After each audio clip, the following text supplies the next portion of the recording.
Bu həftə Şikayət TV-yə ölkənin müxtəlif bölgələrindən bir-birindən ciddi müraciətlər daxil olub. Şikayətlərdən bəziləri artıq rəsmi qurumların diqqətini cəlb edib. Gəlin həftənin icmalına birlikdə nəzər salaq. Sumqayıt şəhərinin 76-cı məhəlləsində yaranmış antisanitar vəziyyətlə bağlı yayımlanan materialdan sonra Sumqayıt şəhər İcra Hakimiyyəti məsələni araşdırdığını və aidiyyatı qurumlara tapşırıqlar verildiyini açıqlayıb.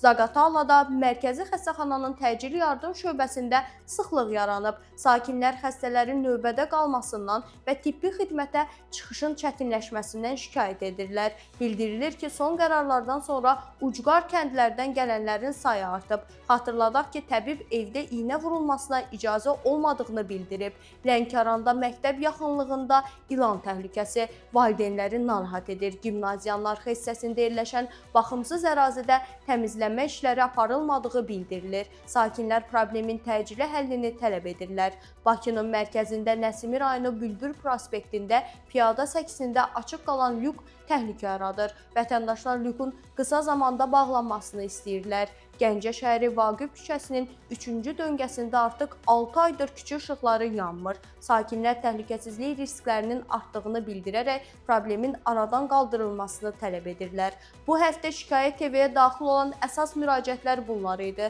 Siz də üzləşdiyiniz problemləri işıqlandırmağımızı istəyirsinizsə, video və məlumatları bizə göndərin. Səsinizi birlikdə aidiyyatı qurumlara çatdıraq. Kanala abunə olun. Növbəti icmalı gələn bazar təqdim edəcəyik.